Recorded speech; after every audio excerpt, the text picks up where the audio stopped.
లష్కర్ అంటారు, పట్నం అంటారు. ఇట్లాంటి అస్తిత్వాన్ని దెబ్బతీయకండి, అనవసరంగా తుగ్లక్ పనులు చేయకండి.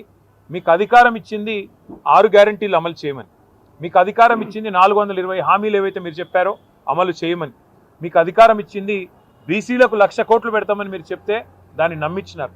మీకు అధికారం ఇచ్చింది ఎస్సీలకు ఎస్టీలకు కేసీఆర్ గారు 10 లక్షలు ఇస్తున్నాడు దళిత బంధు, నేను 12 లక్షలు ఇస్తానంటే నమ్మి మీకు ఇచ్చారు. మరి 2 ఏళ్ళు అయింది. హైదరాబాదు సికింద్రాబాదు ఈ జంట నగరాల్లో ఒక ఇల్లు కట్టినావా? కనీసం ఒక ఇటుక పెట్టినావా ఈ 2 ఏళ్లలో? ఒక్క ఇల్లు కనీసం 2 ఏళ్ళు అయిపోయింది, చేయలేదు, మంజూరు చేయలేదు. ఒక్క కొత్త రోడ్ వేసినావా? ఒక్క కొత్త ఫ్లైఓవర్ కట్టినావా? ఏదీ లేదు. ఉన్నవి కూలగొట్టుడు తప్ప కట్టిందైతే ఏం లేదు. ఆ కూలగొట్టే క్రమంలో విధ్వంసం మాత్రమే తెలిసిన ఈ ముఖ్యమంత్రి ఇవాళ సికింద్రాబాద్ అనే పదాన్నే లేకుండా విధ్వంసం చేసే ఆలోచన చేస్తుంటే దాన్ని ప్రతిఘటిస్తూ ఇవాళ సికింద్రాబాద్ పెద్దలందరూ కలిసి ఒక శాంతి ర్యాలీ అని పెట్టుకున్నారు.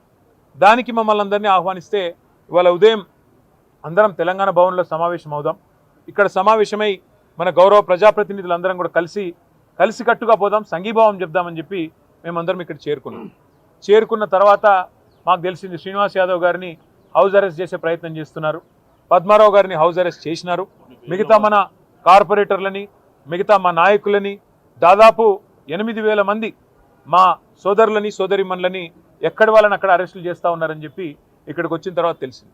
అందుకే నేను ఈ తుగ్లక్ ముఖ్యమంత్రి గారికి చెప్పేది ఒకటే, మీ అధికారం అపరిమితమని మీరు అనుకుంటున్నారు. అధికారం 5 ఏళ్లకు ఒకసారి ప్రజలు రెన్యూ చేస్తే మళ్ళీ వస్తుంది తప్ప మీ ఇష్టం ఉన్నట్టు తుగ్లక్ పనులు చేస్తూ పోతుంటే అధికారం ఎవరికి శాశ్వతం కాదనేది ముఖ్యమంత్రి గారు గుర్తుపెట్టుకోవాలి. ఇంకొక మాట కూడా ముఖ్యమంత్రి గారికి నేను చెప్పేది, మీరు మీ కాంగ్రెస్ పార్టీ శాశ్వతంగా మరి ద్రోహులుగా చరిత్రలో మిగిలిపోతారు.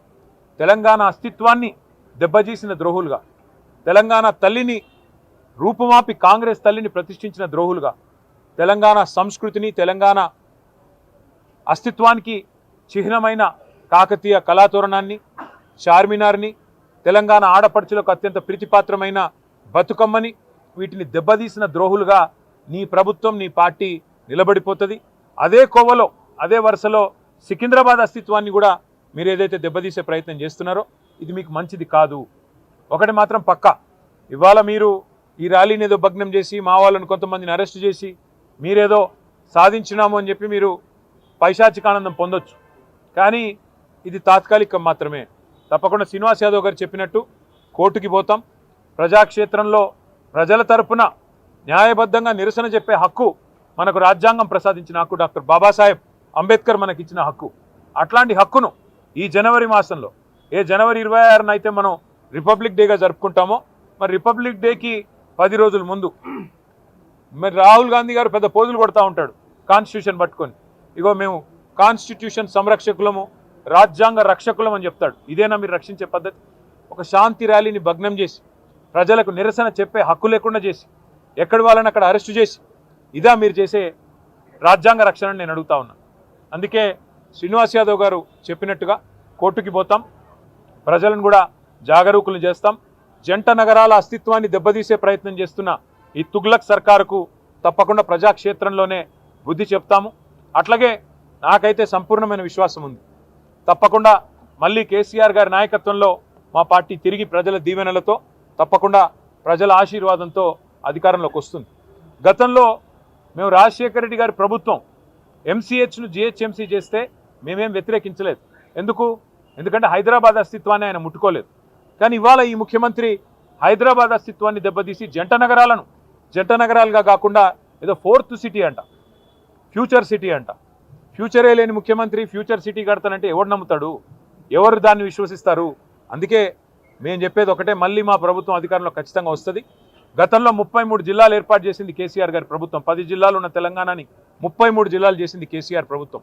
ఒకవేళ సికింద్రాబాద్ ప్రజల మనోభిష్టమే అయితే, సికింద్రాబాద్ ప్రజల మనోభిష్టం సికింద్రాబాద్ జిల్లా కావాలన్నదే ఉంటే తప్పకుండా మరొక జిల్లాగా సికింద్రాబాద్ని కూడా ఏర్పాటు చేసే దిశగా మా ప్రభుత్వం వచ్చిన తర్వాత ఆలోచన చేస్తాం. ఈ ముఖ్యమంత్రి గారు ఉన్న జిల్లాలు తీసేస్తా అంటున్నాడు. ఆయన కోపం ఏందో ఆయన బాధ ఏందో మాకైతే అర్థం కావట్లేదు. ఎవడైనా తెలివైన ముఖ్యమంత్రి 2016లో జిల్లాలు ఏర్పడితే 10 ఏళ్ల తర్వాత జిల్లాలు సెటిల్ అయ్యి కలెక్టర్లు కూర్చొని ప్రజలు అలవాటు పడి ప్రజలు కరీంనగర్ పోయే వాళ్ళు సిరిసిల్లలోనే పని చేసుకుంటుంటే మహబూబ్ నగర్ పోయే వాళ్ళు గద్వాలలోనే కలెక్టర్ గారిని కలుస్తుంటే నీకొచ్చిన నొప్పి ఏంది అని నేను అడుగుతా ఉన్నా. 33 జిల్లాల్లో 33 కలెక్టరేట్లు కట్టుకున్నాం.